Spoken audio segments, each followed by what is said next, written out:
노인네가 지금 미쳤어요?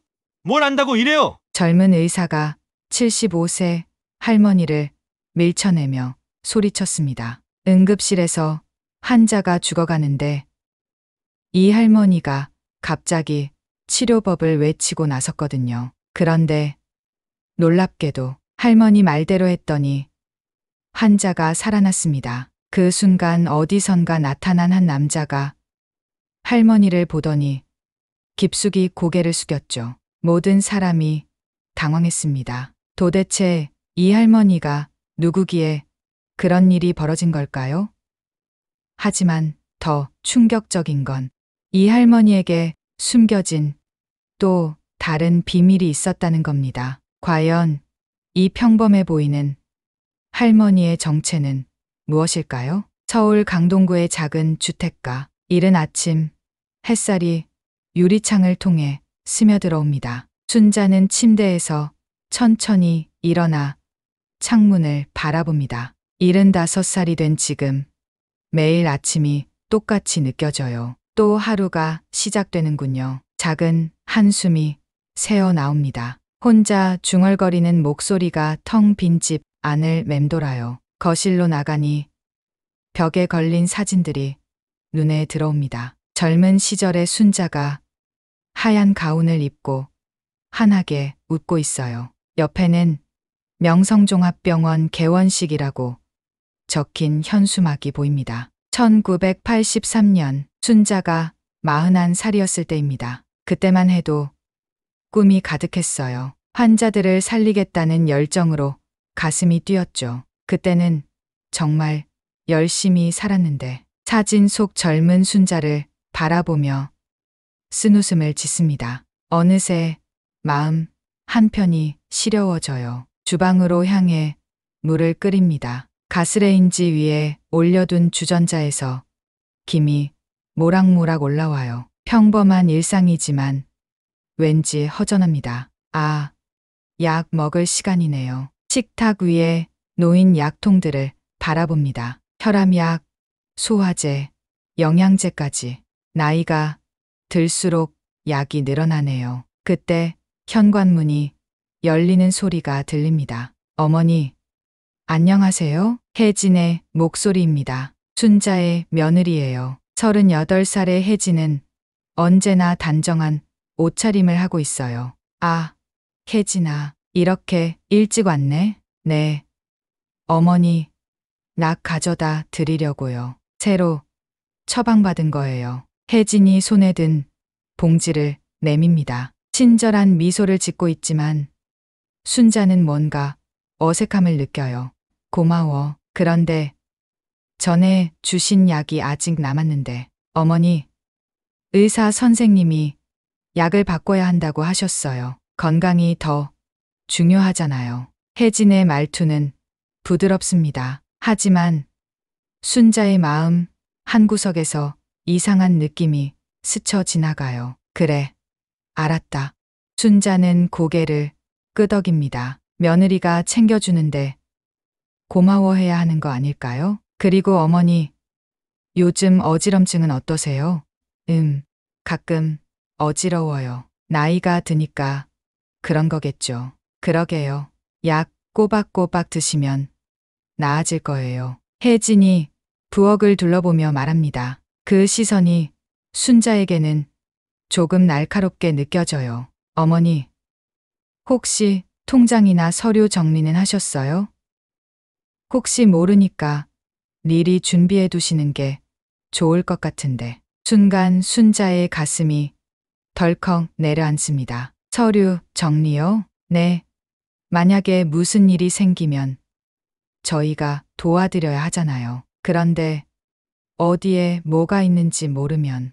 혜진의 말이 합리적으로 들리긴 합니다. 하지만 순자는 마음 깊숙한 곳에서 차가운 기운을 느껴요. 아직은 괜찮을 것 같은데요. 그래도 미리미리 준비하시는 게. 혜진이 말을 이어가려 할 때 현관에서 또 다른 목소리가 들립니다. 엄마, 나왔어요? 태민의 목소리예요. 순자의 장남입니다. 43살의 태민은 키가 크고 목소리가 굵어요. 아, 태민아. 순자의 얼굴이 조금 밝아집니다. 아들을 보면 여전히 반가워요. 어머니, 건강하게 지내고 계시죠? 태민이 순자에게 다가와 어깨를 가볍게 두드립니다. 하지만 그 손길이 예전만큼 따뜻하게 느껴지지 않아요. 네, 그럭저럭 지내고 있어요.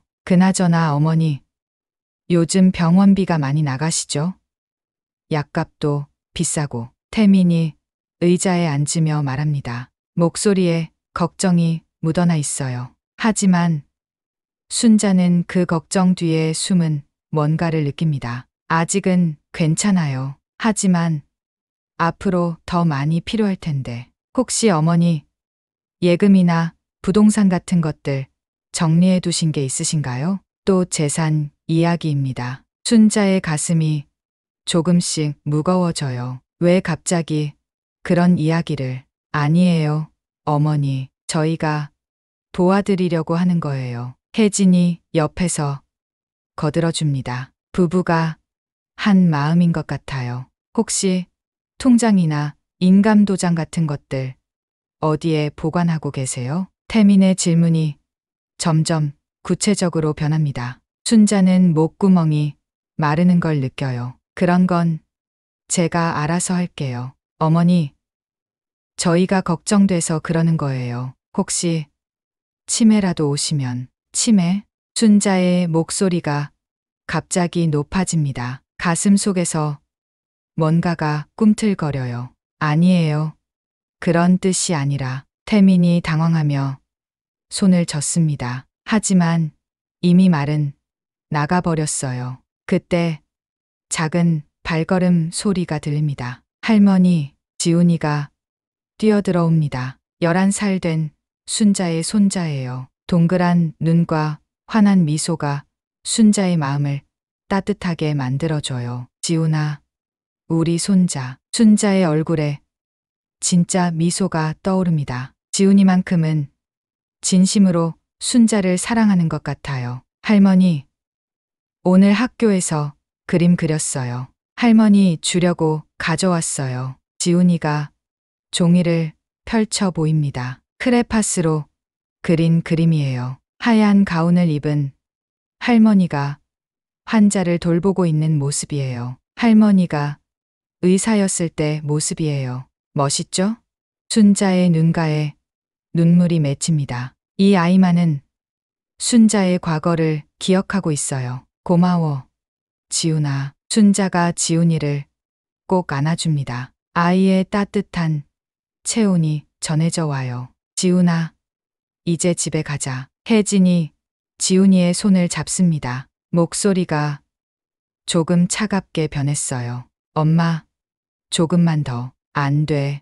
할머니, 피곤하시니까. 순자는 아쉬워하는 지훈이를 바라봅니다. 가슴 한편이 저려와요. 어머니, 그럼 저희는 이만 가볼게요. 약 꼭 드세요. 태민이 일어서며 말합니다. 혜진도 함께 일어나요. 그래. 그리고 어머니, 혹시 어지럼증이 심해지시면 바로 연락하세요. 혜진의 말에는 걱정보다 다른 감정이 섞여 있는 것 같아요. 순자는 그 미묘한 차이를 느낍니다. 가족들이 나간 후 집은 다시 조용해집니다. 순자는 식탁에 앉아 혜진이 가져다 준 약을 바라봅니다. 작은 알약들이 투명한 병 안에서 딸랑거려요. 정말 이 약이 맞는 걸까요? 혼자 중얼거리며 약병을 들어봅니다. 약 이름도 복잡하고 전에 먹던 것과는 색깔도 달라요. 하지만 며느리가 의사한테 받아온 것이니까 믿어야겠죠. 순자는 약을 하나 꺼내 입에 넣습니다. 물과 함께 삼키는데 이상하게 씁쓸한 맛이 나요. 원래 약은 쓴 거니까. 자신을 달래며 나머지 약들도 챙겨 먹습니다. 그런데 약을 먹고 나니 어지럼증이 더 심해지는 것 같아요. 머리가 띵하고 시야가 흐릿해져요. 나이가 들어서 그런가 보네요. 순자는 소파에 누워서 눈을 감습니다. 몸이 자꾸 무거워져요. 꿈인지 현실인지 모를 상태에서 순자는 과거를 떠올립니다. 1983년 봄, 순자가 병원을 개원하던 날이에요. 그때는 꿈으로 가득했어요. 환자들을 정말 잘 치료해드리겠습니다. 개원식에서 했던 다짐이 귓가에 맴돕니다. 그때는 정말 순수했어요. 돈보다는 생명을 구하는 일이 더 중요했죠. 하지만 시간이 흐르면서 모든 게 변했어요. 남편이 세상을 떠나고 혼자서 아이들을 키우며 병원을 운영하는 게 쉽지 않았어요. 그래도 태민이와 둘째 딸 수연이를 위해 열심히 살았죠. 수연이는 지금 미국에 살고 있어요. 1년에 한두 번 안부 전화를 할 뿐이에요. 너무 바쁘다고 하더군요. 결국 곁에 남은 건 태민이 뿐이에요. 하지만 그 태민이마저 요즘은 순자의 마음속에 서늘한 바람이 불어옵니다. 정말 나를 걱정해서 하는 말일까요? 아들과 며느리의 행동이 자꾸 마음에 걸려요. 재산 이야기를 너무 자주 꺼내거든요. 순자는 눈을 뜨고 천장을 바라봅니다. 혹시 내가 너무 예민한 건 아닐까요? 하지만 40년 넘게 병원을 운영하면서 사람들을 많이 봤어요. 진심과 거짓을 구별하는 눈은 있어요. 태민이와 혜진이의 눈빛에서 뭔가 다른 것을 느꼈어요. 사랑보다는 계산이 앞서는 것 같은. 아니에요. 내 아들인데. 그럴 리가 없어요. 순자는 고개를 젓습니다. 자식을 의심하고 싶지 않아요. 하지만 마음 한구석의 불안감은 쉽게 사라지지 않습니다. 오후가 되자 어지럼증이 더 심해졌어요. 일어서려 하면 휘청거리고 눈앞이 캄캄해져요. 이상하네요. 약을 먹었는데 오히려 더 안 좋아지는 것 같은데. 순자는 약병을 다시 들여다봅니다. 정말 이 약이 맞는 걸까요? 그때 핸드폰이 울립니다. 여보세요? 어머니. 저예요. 혜진이요. 아, 혜진아. 어머니. 약 드셨어요? 오늘부터는 꼭 하루에 3번씩 드세요. 3번요? 전에는 하루에 1번만 먹었는데 의사 선생님이 용량을 늘리라고 하셨어요. 어머니, 건강을 위해서요. 혜진의 목소리가 너무 친절해서 오히려 이상해요. 그런데 약을 먹고 나니 어지럼증이 더 심해지는 것 같은데. 처음에는 그럴 수 있어요. 몸이 적응하면 나아질 거예요. 정말요? 네. 걱정하지 마세요. 약만 잘 드시면 돼요. 전화를 끊고 나서도 순자의 마음은 편하지 않아요. 정말 이 약 때문에 더 안 좋아지는 건 아닐까요? 하지만 며느리가 의사한테 받아온 약인데 의심하는 게 맞나 싶어요. 저녁이 되자 태민이가 또 찾아왔어요. 어머니, 오늘 컨디션은 어떠세요? 아까보다 더 어지러워요. 그러시군요. 그런데 어머니, 혹시 옛날 병원 운영하실 때 모아둔 돈이 얼마나 되세요? 또 재산 이야기예요. 순자의 얼굴이 굳어집니다. 왜 자꾸 그런 이야기를 해요? 어머니, 건강이 안 좋아지시니까 앞으로 병원비가 많이 들 텐데 미리 계획을 세워두는 게 좋을 것 같아서요. 태민의 말이 그럴듯하게 들리긴 해요. 하지만 순자는 뭔가 석연치 않아요.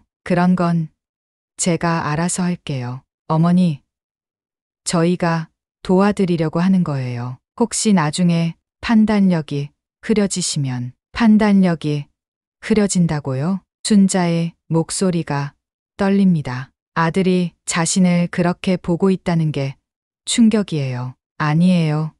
그런 뜻이 아니라 그냥 만약에 말이에요. 태민이 변명하듯 말하지만 이미 순자의 마음에는 깊은 상처가 생겼어요. 그날 밤 순자는 잠을 이루지 못했어요. 어지럼증도 심하고 마음도 불편해요. 아들과 며느리의 행동이 자꾸 머릿속을 맴돌아요. 정말 나를 걱정해서 하는 말일까요? 아니면 다른 목적이 있는 걸까요? 순자는 침대에서 뒤척이며 생각에 잠깁니다. 40년 동안 쌓아온 재산이 꽤 많아요. 병원 부지도 있고 예금도 상당해요. 혹시 아들과 며느리가 그것을 노리고 있는 건 아닐까요? 아니에요. 내 자식인데 그럴 리가 없어요. 순자는 자신을 달래려 해요. 하지만 마음 깊숙한 곳의 불안감은 점점 커져가요. 새벽이 되어서야 잠깐 잠이 들었는데 악몽을 꿨어요. 꿈속에서 태민이와 채진이가 자신의 재산 서류를 뒤지고 있었어요. 그들의 얼굴에는 차가운 미소가 떠 있었죠. 어머니는 이제 필요 없어요. 꿈속에서 들린 혜진이의 목소리가 너무 생생해서 순자는 식은땀을 흘리며 깨어났어요. 꿈이었구나. 하지만 그 꿈이 너무 현실적이어서 가슴이 두근거려요. 순자는 창문을 열고 새벽 공기를 마십니다. 차가운 바람이 뺨을 스쳐 지나가요. 정말 내가 너무 예민한 건 아닐까요? 하지만 40년 넘게 살아온 경험이 말하고 있어요. 뭔가 잘못되고 있다고. 그날부터 순자는 태민이와 혜진이의 행동을 더 자세히 관찰하기 시작했어요. 그리고 점점 더 많은 이상한 점들을 발견하게 됩니다. 아직은 확신할 수 없지만 마음 깊숙한 곳에서 경고음이 울리고 있어요. 순자의 평범한 일상에 서서히 어둠이 깔리기 시작한 것입니다. 새벽 3시. 순자는 깊은 잠에 빠져 있었어요. 하지만 갑작스러운 비명 소리가 조용한 밤을 가렸습니다. 으악! 할머니, 지훈이의 목소리였어요. 순자는 벌떡 일어나 지훈이 방으로 뛰어갔습니다. 지훈아, 무슨 일이야? 지훈이가 침대에서 몸을 뒤틀며 울고 있었어요. 작은 얼굴이 새빨갛게 달아올라 있었죠. 순자는 급히 지훈이의 이마에 손을 댔습니다. 어머, 열이 정말 많이 나네. 체온계로 재어보니 39도가 넘었어요. 순자의 가슴이 쿵 하고 내려앉았습니다. 할머니, 너무 아파요. 몸이 다 아파요. 지훈이가 눈물을 뚝뚝 흘리며 말했어요. 숨소리도 거칠고 온몸이 축축하게 젖어 있었어요. 순자는 즉시 태민에게 전화를 걸었습니다. 여보세요? 태민아. 지훈이가 갑자기 고열이 나서 어머니, 지금 출장 중이에요. 내일 저녁에 들어가거든요. 태민의 목소리가 피곤해 보였어요. 하지만 순자에게는 그런 게 중요하지 않았죠. 그럼 혜진이는? 혜진이도 새벽에 응급수술 들어갔어요. 연락이 안 될 거예요. 순자의 마음이 급해졌습니다. 지훈이 상태가 심상치 않아 보였거든요. 그럼 어떻게 해요? 지훈이가 정말 아픈 것 같은데. 어머니가 일단 병원에 데려가세요. 저희는 정말 갈 수가 없어요. 전화가 끊어졌습니다. 순자는 허탈한 기분이 들었어요. 괜찮아, 지훈아. 할머니가 병원에 데려갈게. 지훈이를 부축해서 옷을 입히고 택시를 불렀습니다. 아이의 몸이 너무 뜨거워서 순자의 손도 달아올랐어요. 택시 안에서 지훈이가 계속 신음했습니다. 할머니, 숨쉬기가 힘들어요. 순자는 지훈이의 등을 쓰다듬어주며 마음을 졸였어요. 40년 넘게 의사로 일했지만 사랑하는 손자 앞에서는 그냥 걱정 많은 할머니일 뿐이었죠. 조금만 참아, 지훈아. 금방 병원 도착해. 명성종합병원. 순자가 1983년에 세운 그 병원이었어요. 지금은 규모도 훨씬 커지고 최신 장비들로 가득했죠. 하지만 순자에게는 여전히 특별한 곳이었어요. 응급실로 들어서자 익숙한 소독약 냄새가 코끝을 스쳤습니다. 예전에는 이 냄새가 사명감을 느끼게 해줬는데 지금은 그냥 낯설게만 느껴져요. 접수는 저쪽에서 하세요. 젊은 간호사가 차가운 목소리로 말했습니다. 순자를 쳐다보지도 않고 컴퓨터만 보고 있었어요. 네. 손자가 갑자기 고열이 나서요. 보호자는 누구세요? 제가 할머니인데요. 아이, 부모는 지금 올 수 없는 상황이고 간호사가 처음으로 순자를 쳐다봤어요. 그 시선이 묵직하게 무거웠습니다. 할머니요? 중요한 결정은 부모님이 와야 해요. 순자의 가슴 속에서 뭔가가 콱 막혔어요. 아이가 많이 아픈데 일단 진료부터 받을 수는 없을까요? 규정이 그래요. 보호자 동의서도 받아야 하고 간호사의 말투가 점점 더 차가워졌어요. 마치 순자를 귀찮은 존재로 취급하는 것 같았죠. 그때 지훈이가 또 신음했습니다. 할머니, 정말 아파요. 순자는 참을 수가 없었어요. 제발 좀 봐주세요. 아이가 이렇게 아픈데. 할머니, 시끄럽게 하지 마세요. 다른 환자들한테 피해가 돼요. 순간 순자의 마음속에서 뭔가가 툭 하고 끊어졌습니다. 40년 전 이 병원을 세울 때의 마음이 떠올랐어요. 환자들을 가족처럼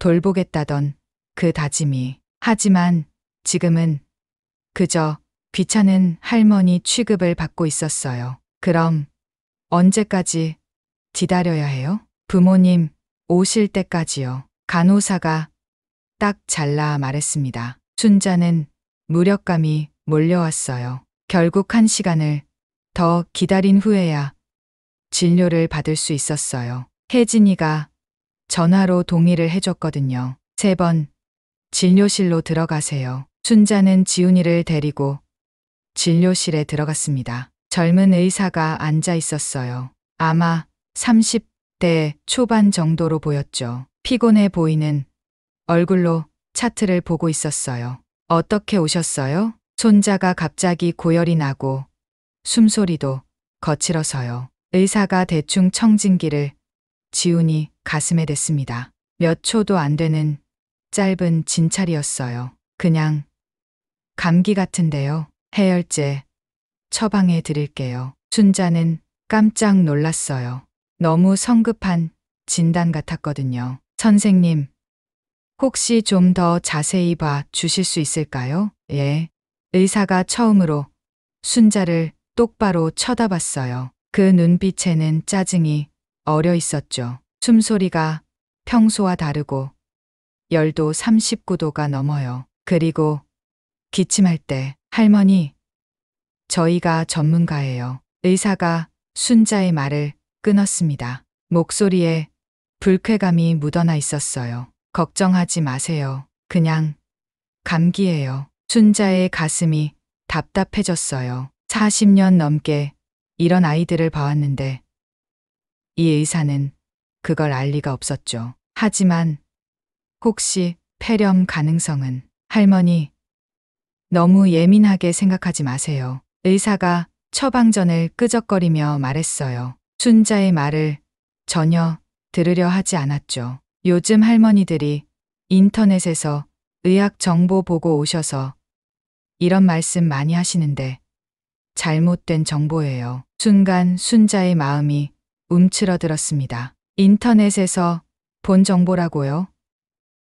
자신은 40년 넘게 환자들을 치료했는데 그걸 인터넷 정보 취급한다고요? 선생님, 저는 할머니 처방전 가지고 1층 약국에서 약 받아가세요. 의사가 일어서며 다음 환자를 부르려 했어요. 순자는 더 이상 말할 기회도 없었죠. 진료실을 나오면서 순자는 깊은 굴욕감을 느꼈어요. 예전에는 이 병원에서 가장 존경받는 의사였는데 지금은 그저 까다로운 할머니 취급을 받고 있었어요. 할머니, 괜찮아요?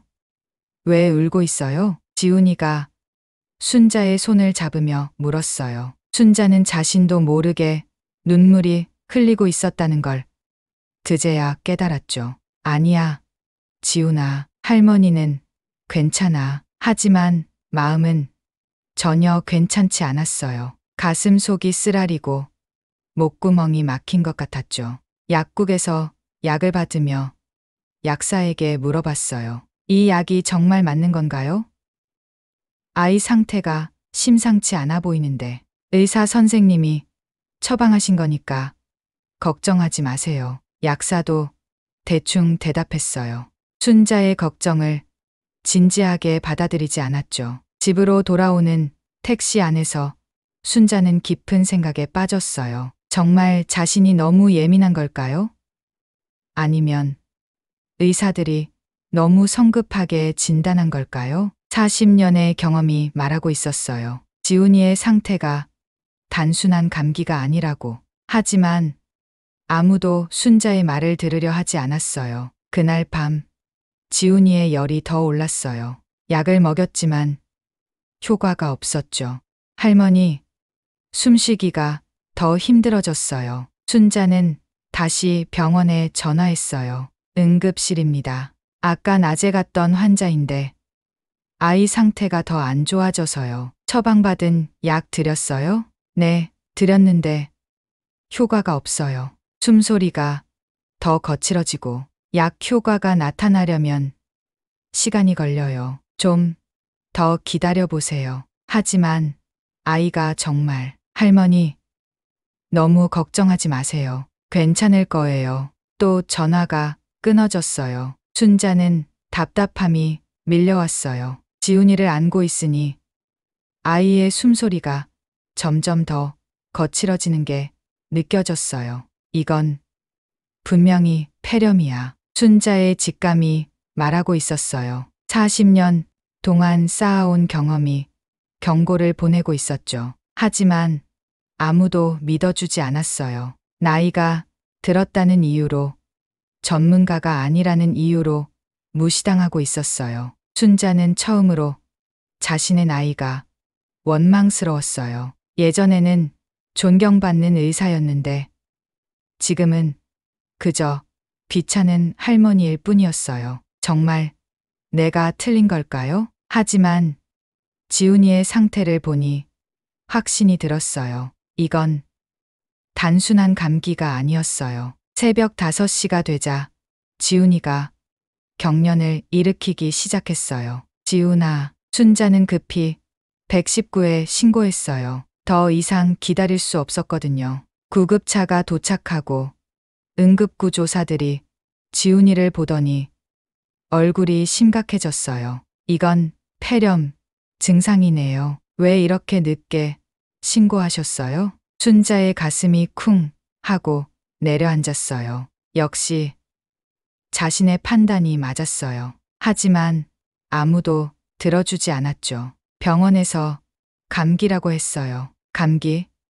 이 상태가요? 응급구조사가 고개를 저었어요. 병원으로 가는 구급차 안에서 순자는 자책감에 시달렸어요. 만약 처음부터 자신의 판단을 믿고 더 강하게 주장했다면 지훈이가 이렇게까지 아프지 않았을 텐데. 하지만 나이 든 할머니의 말은 아무도 들어주지 않았어요. 40년의 경험도 전문 지식도 아무 소용없었어요. 그저 나이가 많다는 이유로, 전문가가 아니라는 이유로 무시당했을 뿐이었죠. 순자는 창밖을 바라보며 눈물을 흘렸어요. 이게 나이 든다는 것의 현실이었어요. 아무리 경험이 많아도, 아무리 옳은 말을 해도 들어주지 않는 그 순간 순자는 깨달았어요. 자신이 얼마나 무력한 존재가 되었는지를, 그리고 이 사회에서 노인이 얼마나 존중받지 못하는지를. 응급실에 도착하자 의료진들이 바쁘게 움직였어요. 지훈이의 상태가 심각하다는 걸 모두가 알 수 있었죠. 왜 이렇게 늦게 오셨어요?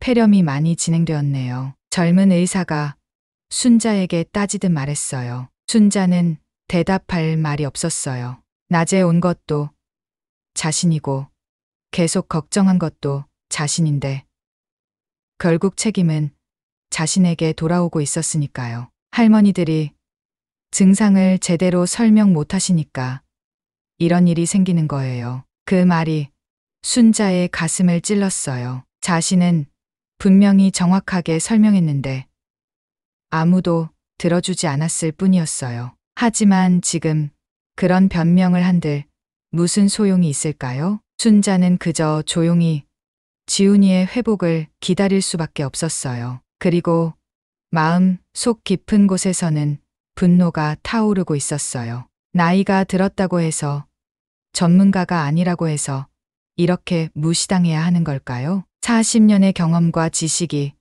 이렇게 하찮게 여겨져야 하는 걸까요? 순자는 주먹을 꽉 움켜쥐었어요. 이런 굴욕은 다시는 당하고 싶지 않았어요.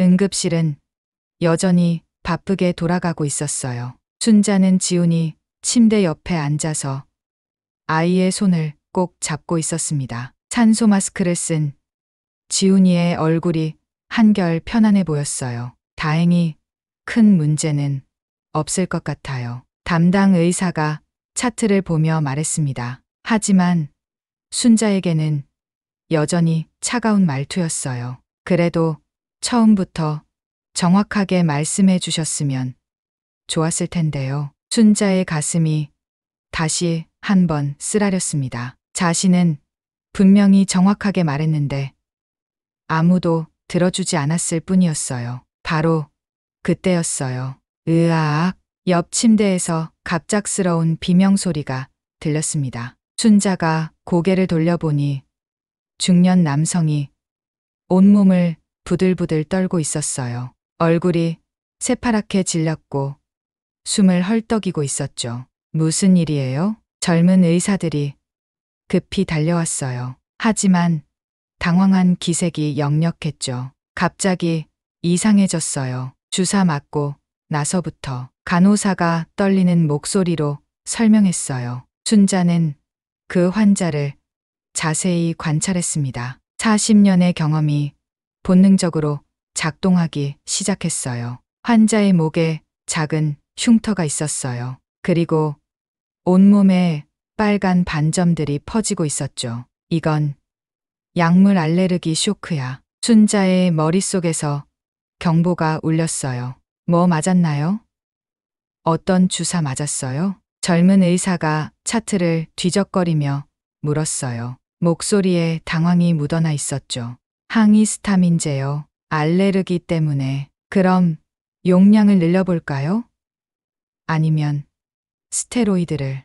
의사들이 서로 의견을 나누고 있었어요. 하지만 순자가 보기엔 완전히 잘못된 방향이었어요. 환자의 상태가 점점 더 나빠지고 있었어요. 입술이 파래지고 의식이 흐려지기 시작했죠. 순자는 참을 수가 없었어요. 안 돼요. 순자가 벌떡 일어서며 소리쳤습니다. 그 약 절대 더 쓰시면 안 돼요. 젊은 의사들이 놀란 눈으로 순자를 쳐다봤어요. 할머니, 지금 뭐 하시는 거예요? 환자가 죽을 수도 있어요.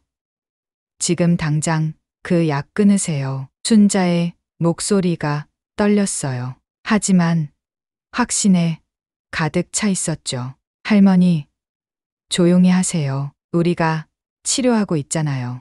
젊은 의사가 짜증스러운 표정으로 순자를 밀쳐냈어요. 노인네가 뭘 안다고 나서세요? 그 말이 순자의 가슴을 날카롭게 찔렀어요. 하지만 환자를 살리는 게 더 중요했어요. 저 환자 목에 있는 흉터 보세요. 순자가 손을 뻗어 가리키며 말했어요. 그건 기관절개술 흉터예요. 예전에 약물 알레르기로 기도가 막혔던 거라고요. 의사들이 잠깐 멈칫했어요. 하지만 여전히 믿지 않는 표정이었죠. 할머니, 그냥 추측이잖아요. 정확한 검사도 안 해보고. 이건 약물 알레르기 쇼크예요.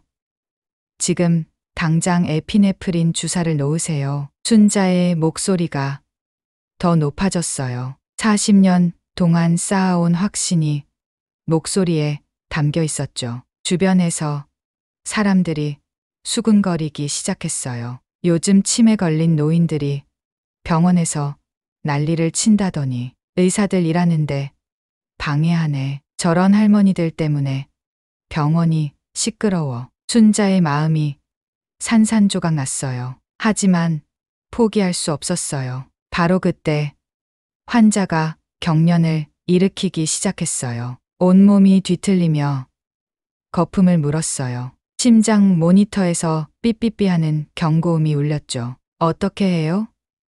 상태가 더 나빠지고 있어요. 간호사가 다급하게 소리쳤어요. 젊은 의사들이 완전히 당황했어요. 어떻게 해야 할지 몰라 우왕좌왕했죠. 에피네프린, 지금 당장. 순자가 다시 소리쳤어요. 0.3ml를 근육주사로 놓으세요. 허벅지에. 구체적인 용량과 방법까지 말하자 의사들이 서로를 쳐다봤어요. 할머니가 어떻게 그런 걸. 지금 그런 게 중요해요? 환자가 죽어가고 있잖아요. 순자의 절규에 가까운 외침이었어요. 마침내 한 의사가 떨리는 손으로 에피네프린 주사를 준비했어요. 정말 괜찮을까요? 지금 다른 방법이 있어요? 의사가 주사를 놓았어요. 그리고 모든 사람이 숨을 죽이고 기다렸죠. 1분이 지났어요. 2분이 지났어요. 3분이 지나자 기적이 일어났어요. 환자의 경련이 멈추기 시작했어요. 거친 숨소리가 점점 안정되어 갔죠. 심장 모니터의 경고음도 멈췄어요. 와, 정말 나아지고 있어요. 간호사가 놀란 목소리로 말했어요. 의사들도 믿을 수 없다는 표정으로 환자를 바라봤어요. 순자는 다리가 후들거렸어요. 다행히 환자를 살렸다는 안도감과 함께 엄청난 피로가 몰려왔어요. 바로 그때였어요. 엘리베이터 문이 열리면서 급한 발걸음 소리가 들렸어요. 어디 계세요? 익숙한 목소리였어요. 순자의 가슴이 뛰기 시작했죠. 응급실 쪽에 계신다고 했는데 그 목소리의 주인이 응급실로 뛰어들어왔어요. 김동석이었어요. 58살이 된 동석의 머리에는 희끗희끗 흰머리가 섞여 있었어요. 하지만 여전히 든든해 보이는 체격이었죠. 동석이 응급실을 둘러보다가 순자를 발견했어요. 그 순간 동석의 발걸음이 멈췄어요. 40년이 흘렀지만 순자를 알아보는 데는 한순간이면 충분했어요. 동석이 천천히 순자에게 다가왔어요. 그리고 깊숙이 고개를 숙였어요. 선생님, 정말 오랜만입니다. 그 한마디에 응급실이 조용해졌어요. 젊은 의사들이 당황한 표정으로 서로를 쳐다봤어요. 선생님이라고요? 동서가 너. 순자의 목소리가 떨렸어요. 40년 만에 만나는 제자 앞에서 마음이 벅차올랐어요. 네, 선생님. 제가 이제 이 병원 원장을 맡고 있습니다. 동석이 고개를 들며 환하게 웃었어요. 예전 그 순수한 미소 그대로였어요. 여러분, 동석이 갑자기 큰 소리로 응급실 의료진들을 불렀어요. 이분이 바로 우리 명성종합병원을 세우신 최순자 선생님이세요. 순간 응급실이 정적에 휩싸였어요. 젊은 의사들의 얼굴이 하얗게 변했어요. 아까 순자를 무시했던 그 의사는 입을 벌린 채 굳어 있었죠. 최순자 선생님이라고요? 네. 1983년에 이 병원을 세우시고 20년 동안 원장을 지내셨던 분이세요. 동석의 설명에 의료진들이 술렁거렸어요. 그럼 아까 약물 쇼크 환자를. 네.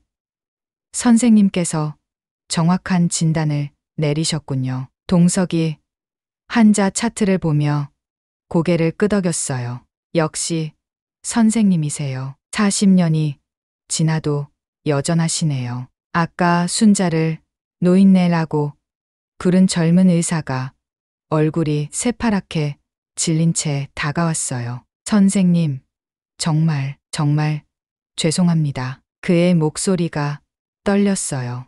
머리를 깊숙이 숙이며 사과했죠. 제가 선생님을 몰라 뵙고 다른 의료진들도 하나둘씩 다가와 고개를 숙였어요. 죄송합니다.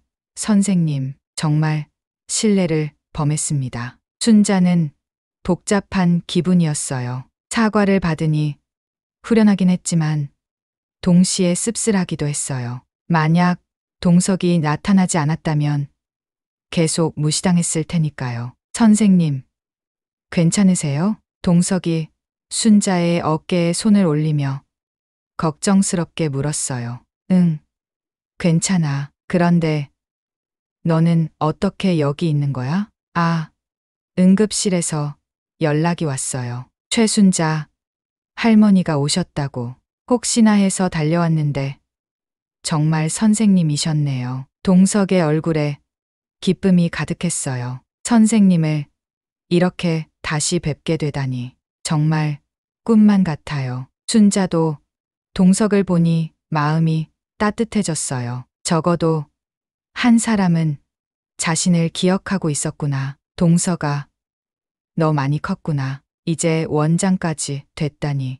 모든 게 선생님 덕분이에요. 동석의 눈가에 눈물이 맺혔어요. 선생님께서 저를 의사로 만들어 주셨잖아요. 그때 지훈이가 의식을 되찾았어요. 할머니, 지훈아, 깨어났구나. 순자가 급히 지훈이에게 다가갔어요. 할머니, 저 괜찮아요? 응, 이제 괜찮아. 할머니가 지켜줬잖아. 동석이 지훈이를 진찰하고는 안심이 된다며 웃었어요. 선생님의 손자시군요. 정말 똑똑하게 생겼네요. 고마워, 동석아. 순자의 마음이 한결 편해졌어요. 적어도 이곳에서는 자신이 인정받고 있다는 걸 느낄 수 있었어요. 선생님, 이따가 시간 되실 때 제 사무실로 오세요. 오랜만에 이야기 나누고 싶어요. 그럴게,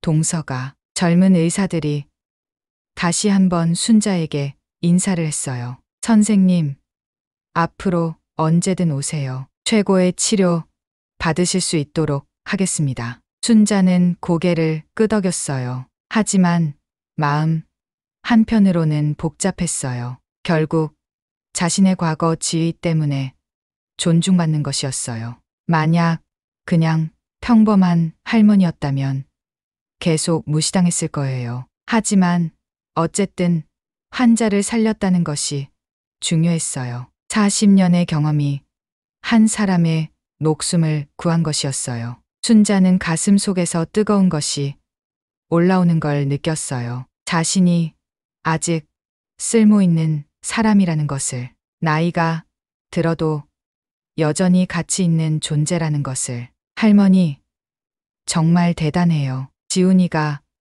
순자의 손을 꼭 잡으며 말했어요. 할머니가 사람을 살렸어요. 순자는 지훈이를 안아주며 웃었어요. 오랜만에 진짜 미소였어요. 하지만 마음 한구석에서는 여전히 불안함이 자리 잡고 있었어요. 집에 돌아가면 또 다시 무시받는 일상이 기다리고 있을 테니까요. 병원에서 돌아온 지 사흘이 지났어요. 순자는 여전히 그날의 여운에 빠져 있었습니다. 동석을 다시 만났다는 기쁨과 함께 자신의 전문성을 인정받았다는 뿌듯함이 마음을 따뜻하게 해줬어요. 하지만 집에 돌아오니 현실은 그대로였어요. 태민과 혜진은 여전히 순자의 재산에만 관심을 보였거든요. 어머니, 병원비 많이 나왔죠?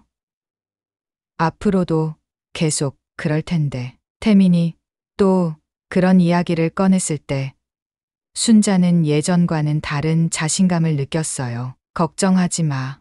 내가 알아서 할게. 하지만 어머니, 혼자서는 내가 의사였다는 걸 잊었니?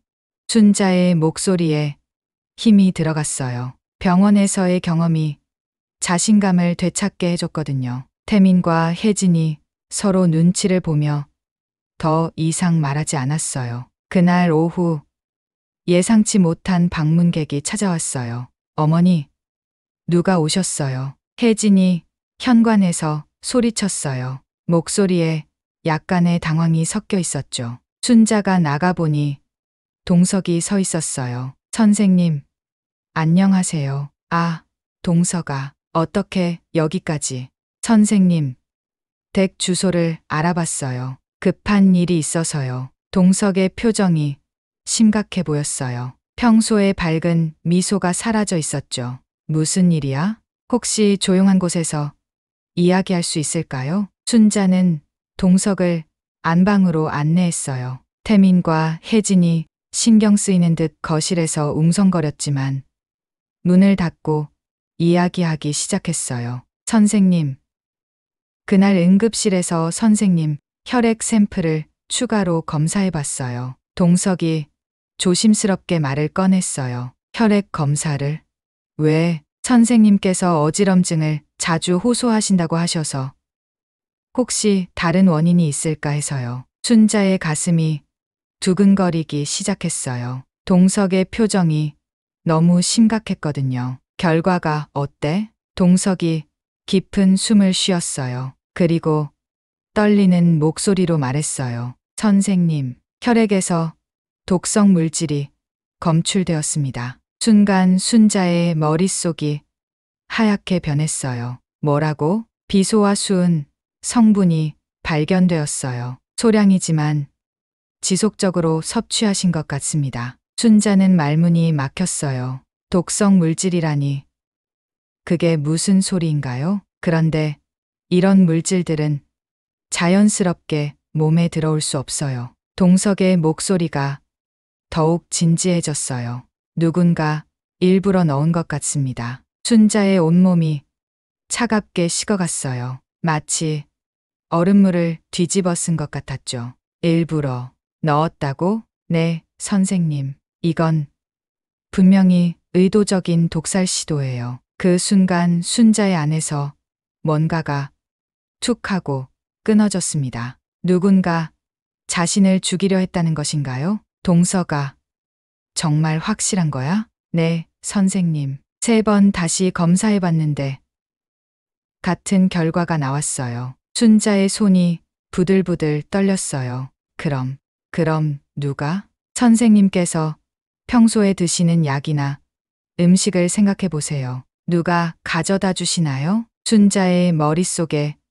혜진의 모습이 떠올랐어요. 최근 들어 혜진이 자주 약을 가져다 줬었죠. 그리고 그 약을 먹은 후에 어지럼증이 더 심해졌고요. 설마 순자의 입술이 바짝 말랐어요. 선생님, 지금 당장 경찰에 신고해야 합니다. 경찰에? 네.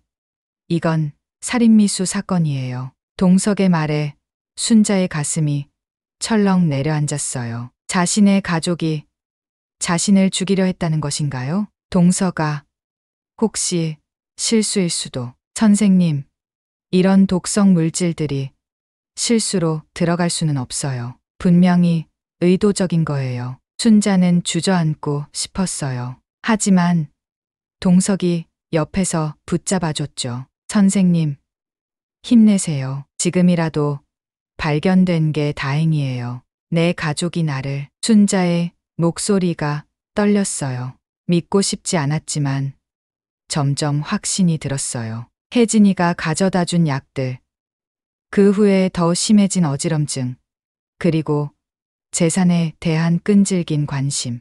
모든 퍼즐이 맞아 떨어지고 있었어요. 선생님, 제가 경찰서에 연락할게요. 잠깐만. 순자가 동석의 팔을 잡았어요. 혹시 내가 틀렸을 수도 있잖아. 만약 진짜 가족이 그런 짓을 했다면. 순자의 마음이 찢어질 것 같았어요. 아들과 며느리를 의심한다는 것 자체가 너무 고통스러웠어요. 선생님, 하지만 선생님 생명이 위험해요. 동석의 말이 맞았어요. 감정에 휩쓸려서는 안 되는 상황이었죠. 알겠어. 신고하자. 동석이 핸드폰을 꺼내 경찰서에 신고했어요. 네.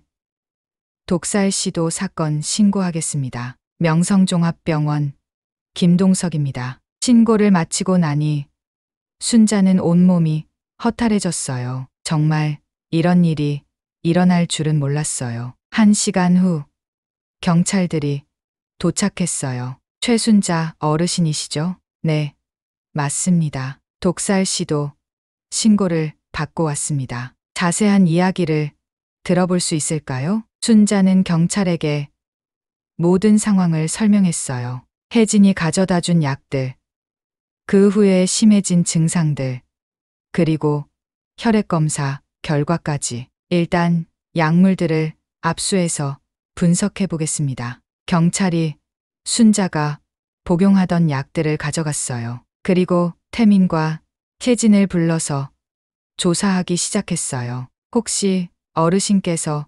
복용하시는 약에 대해 아시는 분 계신가요? 저희가 가져다 드렸는데요. 혜진의 목소리가 떨렸어요. 얼굴도 창백해 보였죠. 어떤 약인지 정확히 기억하세요? 의사 선생님이 처방해준 혈압약이에요. 어느 병원에서 받으셨나요? 혜진이 대답을 못했어요. 입을 뻐끔거리기만 했죠. 혜진 씨, 정확히 대답해 주세요. 그냥 약국에서는 처방전 없이 혈압약을 팔지 않습니다. 경찰의 추궁에 혜진이 점점 당황했어요. 태민도 옆에서 식은땀을 흘리고 있었어요. 일단 두 분 모두 서에서 조사받으셔야겠습니다. 무슨 소리예요? 우리가 뭘 잘못했나요? 태민이 발끈했어요. 하지만 목소리에 떨림이 있었죠. 어르신 혈액에서 독성 물질이 검출되었습니다. 관련자들을 조사해야 해요. 그 말에 혜진이 주저앉았어요. 아니에요. 저희가 왜? 하지만 그 모습을 보니 순자는 확신이 들었어요. 정말 이들이 자신을 독살하려 했구나. 며칠간의 수사 끝에 진실이 드러났어요. 혜진이 인터넷에서 구입한 독성 물질을 순자의 혈압약에 섞어 넣었던 것이었어요. 그리고 태민은 이 사실을 알고도 막지 않았어요. 순자의 재산을 상속받기 위한 계획이었던 거죠. 어머니, 정말 죄송합니다. 체포되는 순간에도 태민은 거짓 눈물을 흘렸어요. 우리가 잘못 생각했어요. 정말 미안해요. 하지만 순자는 그 눈물이 진짜가 아니라는 걸 알 수 있었어요. 진심으로 뉘우치는 게 아니라 들킨 것에 대한 후회일 뿐이었죠. 너희들이 내 재산만 바라봤구나. 순자의 목소리는 차갑고 단호했어요. 어머니, 그런 게 아니에요. 그런 게 아니라면 왜 나를 죽이려 했니? 태민이 대답하지 못했어요. 변명할 말이 없었거든요. 내가 그렇게 거추장스러웠니? 빨리 죽었으면 좋겠다고 생각했구나. 순자의 마음이 산산조각 났어요. 40년 넘게 혼자서 아이들을 키우고 병원을 운영하며 가족을 위해 살아왔는데 결국 그들에게는 재산을 물려줄 사람에 불과했던 거예요. 혜진 씨는 살인미수 및 독살미수 혐의로 구속됩니다. 태민 씨도 공모 혐의로 함께 구속하겠습니다. 경찰이 수갑을 채우는 모습을 보며 순자는 아무 감정도 느끼지 못했어요. 너무 충격이 커서 감정이 마비된 것 같았죠. 할머니, 지훈이가 순자에게 다가와 손을 잡았어요. 할머니, 괜찮아요? 순자는 지훈이를 내려다봤어요. 이 아이만큼은 순수했어요. 응, 지훈아, 할머니는 괜찮아. 하지만 전혀 괜찮지 않았어요. 가슴 속이 텅 비어버린 것 같았고 세상이 무너져 내린 것 같았어요. 이제 지훈이는 어떻게 하지? 부모가 모두 감옥에 간 지훈이가 걱정되었어요. 선생님, 제가 도와드릴게요. 동석이 옆에서 말했어요. 지훈이 양육비며 교육비며 필요한 건 뭐든 지원하겠습니다. 고마워. 동석아. 순자는 진심으로 고마웠어요. 이런 상황에서도 도와주려는 사람이 있다는 게. 그날 밤 순자는 홀로 앉아서 지난 시간들을 돌아봤어요. 언제부터 가족들이 자신을 짐으로 여기기 시작했을까요? 언제부터 사랑이 아닌 이익만 계산하게 되었을까요? 내가 너무 바보였구나. 순자는 자신을 자책했어요. 가족을 너무 믿었어요. 설마 자신을 죽이려 할 줄은 몰랐거든요. 하지만 동시에 깨달았어요. 이제야 진정한 자유를 얻었다는 것을. 더 이상 가족의 눈치를 볼 필요도 없고 재산을 빼앗길 걱정도 없어요. 무엇보다 자신이 틀리지 않았다는 것을 증명했어요. 그동안 느꼈던 불안감과 의심이 정당했던 거예요. 이제 새로운 시작이야. 순자는 창밖을 바라보며 다짐했어요. 배신당한 상처는 쉽게 아물지 않겠지만 그래도 앞으로 나아가야 해요. 적어도 이제는 진짜 자신을 아끼는 사람들과 함께 살 수 있을 테니까요. 재판이 끝났어요. 법정에서 판사의 선고를 듣는 순간 순자의 가슴은 복잡한 감정으로 가득 찼습니다. 피고인 혜진 씨, 살인미수 및 독살미수 혐의로 징역 12년을 선고합니다. 피고인 태민 씨, 공모 혐의로 징역 5년을 선고합니다. 혜진이가 그 자리에서 주저앉았어요. 얼굴이 새하얗게 질린 채 오열했죠. 태민은 고개를 푹 숙인 채 아무 말도 하지 못했어요. 순자는 그들을 바라보며 마음 한편이 저려왔어요. 미워해야 할 텐데 왜인지 마음이 아팠어요. 결국 내 자식이고 며느리였으니까요. 할머니, 괜찮아요? 지훈이가 순자의 손을 꼭 잡으며 물었어요. 11살 아이가 이런 일을 겪는다는 게 마음 아팠어요. 응, 지훈아, 할머니는 괜찮아. 하지만 정말 괜찮지는 않았어요. 가슴 속이 텅 빈 것 같았거든요. 법정을 나서며 순자는 새로운 결심을 했어요. 이제 정말 새로운 시작이에요. 며칠 후 지훈이의 양육권이 순자에게 넘어왔어요. 할머니, 저도 할머니처럼 의사가 되고 싶어요. 지훈이가 순자의 무릎에 기대며 말했어요. 맑은 눈빛이 순자의 마음을 따뜻하게 해줬죠. 그래, 지훈아. 하지만 의사가 되려면 어떤 마음가짐이 필요한지 아니? 무슨 마음가짐이요? 돈이 아니라 사람을 살리는 마음을 가져야 해. 순자가 지훈이의 머리를 쓰다듬어 주며 말했어요. 사람의 생명보다 소중한 건 없어. 그걸 잊으면 안 돼.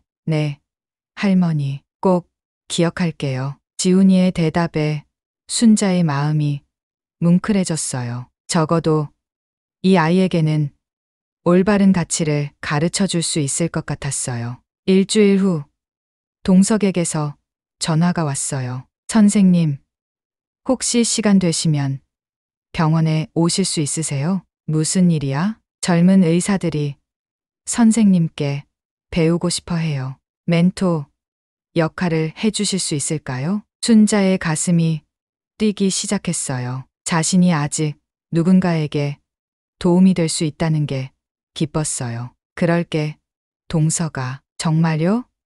감사합니다, 선생님.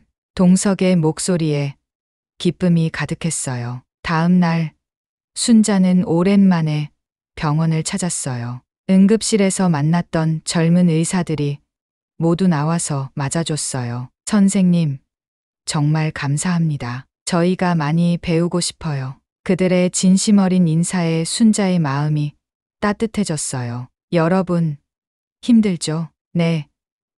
가끔 어려운 환자들을 만나면 어떻게 해야 할지 모르겠어요. 한 젊은 의사가 솔직하게 말했어요. 그럴 때는 어떻게 하셨어요, 선생님? 환자를 내 가족처럼 생각했어. 순자의 대답이 간단했지만 깊은 울림이 있었어요. 가족처럼요? 그래. 내 부모님이라면, 내 자식이라면 어떻게 해드릴지 생각해봐. 그러면 답이 보여. 젊은 의사들이 고개를 끄덕였어요. 환자의 말을 끝까지 들어주고 작은 증상도 놓치지 마라. 경험이 부족해도 정성은 누구에게도 뒤지지 않을 거야. 순자의 말에 젊은 의사들의 눈빛이 달라졌어요. 그날부터 순자는 일주일에 3번씩 병원에 나가기 시작했어요. 젊은 의사들과 함께 환자를 돌보고 40년의 경험을 나누었어요. 선생님, 이런 증상을 보이는 환자는 어떻게 해야 할까요? 이런 경우에는 순자는 자세하게 설명해 줬어요. 젊은 의사들은 열심히 들었고 때로는 메모도 했어요. 선생님 덕분에 정말 많이 배우고 있어요. 고마워요. 나도 젊은 사람들과 함께 있으니까 힘이 나네. 순자는 진심으로 즐거웠어요. 나이가 들어도 자신이 누군가에게 도움이 될 수 있다는 게 행복했거든요. 몇 달 후 뜻밖의 제안이 들어왔어요. 선생님, 출판사에서 연락이 왔어요. 동석이 흥미진진한 표정으로 말했어요. 출판사에서? 네. 선생님의 이야기를 책으로 만들고 싶다고 해요. 순자는 깜짝 놀랐어요. 내 이야기를? 선생님의 병원 개원 이야기부터 최근에 있었던 일들까지 많은 사람들이 감동받을 거라고 하네요. 순자는 잠시 생각해 봤어요. 자신의 이야기가 다른 사람들에게 도움이 될까요? 어떻게 생각하세요, 선생님? 글쎄, 내 이야기가 그렇게 특별한가? 물론이죠. 선생님처럼 40년 동안 환자들을 가족처럼 돌본 의사가 얼마나 되겠어요? 동석의 말에 순자의 마음이 움직였어요. 그럼 해볼까? 정말요? 와, 정말 기뻐요. 책을 쓰는 과정은 쉽지 않았어요. 과거의 기억들을 하나하나 떠올리는 일이었거든요. 1983년 병원을 개원할 때의 설렘, 첫 환자를 치료했을 때의 떨림, 밤새워 응급 환자를 돌봤던 날들, 환자가 회복되어 감사 인사를 할 때의 기쁨. 하지만 가족의 배신으로 인한 아픔도 솔직하게 써내려갔어요. 할머니, 책 쓰시느라 힘드시죠? 지훈이가 걱정스럽게 물었어요. 아니야, 지훈아. 할머니는 괜찮아. 정말요? 그럼 다행이에요. 지훈이가 환하게 웃었어요. 그 미소가 순자에게 큰 힘이 되어줬어요. 석 달 후 드디어 책이 출간되었어요. 제목은 환자를 내 가족처럼이었어요. 선생님, 축하드려요. 동석이 출간된 책을 들고 와서 보여줬어요. 정말 멋있네요. 책 표지에는 젊은 시절 순자의 사진이 실려 있었어요. 하얀 가운을 입고 환하게 웃고 있는 모습이었죠. 이상해. 내가 책을 쓸 줄이야. 순자는 신기한 기분이었어요. 며칠 후 책에 대한 반응이 들려왔어요. 선생님, 벌써 베스트셀러래요. 동석이 신문을 들고 와서 보여줬어요. 정말요? 네. 많은 사람들이 감동받았다고 해요. 특히 의료진들이 많이 사더라고요. 순자의 가슴이 뿌듯했어요. 자신의 이야기가 다른 사람들에게 도움이 된다니. 그날 오후 동석이 특별한 부탁을 해왔어요. 선생님, 병원 로비에 선생님 사진을 새로 걸고 싶어요. 사진을? 네. 예전 사진 말고 최근 사진으로요. 선생님이 지금도 우리와 함께 하신다는 걸 보여주고 싶어서요. 순자는 잠시 망설였어요. 꼭 그래야 해? 네, 선생님. 젊은 의사들도 모두 원해요. 그럼 그렇게 하자. 일주일 후 병원 로비에 순자의 새로운 사진이 걸렸어요. 지금의 모습 그대로 지훈이와 함께 찍은 사진이었어요. 할머니, 정말 멋있어요. 지훈이가 사진을 보며 자랑스러워했어요. 우리 할머니가 이 병원을 만드셨대요. 지훈이가 지나가는 사람들에게 말하는 모습을 보니 순자의 마음이 따뜻해졌어요. 선생님, 앞으로도 계속 저희와 함께 해주세요. 동석이 진심 어린 표정으로 말했어요. 그래. 아직 할 일이 많이 남아있구나. 순자는 고개를 끄덕였어요. 창밖을 보니 새벽이 밝아오고 있었어요. 새로운 하루가 시작되는 거예요. 가족의 배신으로 상처받았지만 이제는 진짜 가족을 만났어요. 동석이와 젊은 의사들, 그리고 사랑하는 손자 지훈이. 이들과 함께라면 앞으로의 날들이 외롭지 않을 것 같았어요. 할머니, 저는 할머니를 절대 잊지 않을 거예요. 지훈이가 순자의 손을 꼭 잡으며 말했어요. 고마워, 지훈아. 순자는 지훈이를 꼭 안아줬어요. 그렇습니다. 나이가 들어도 우리에게는 여전히 소중한 가치가 있어요. 사랑할 사람들이 있고, 나눌 지혜가 있고, 꿈꿀 내일이 있어요. 순자는 이제 확신했어요.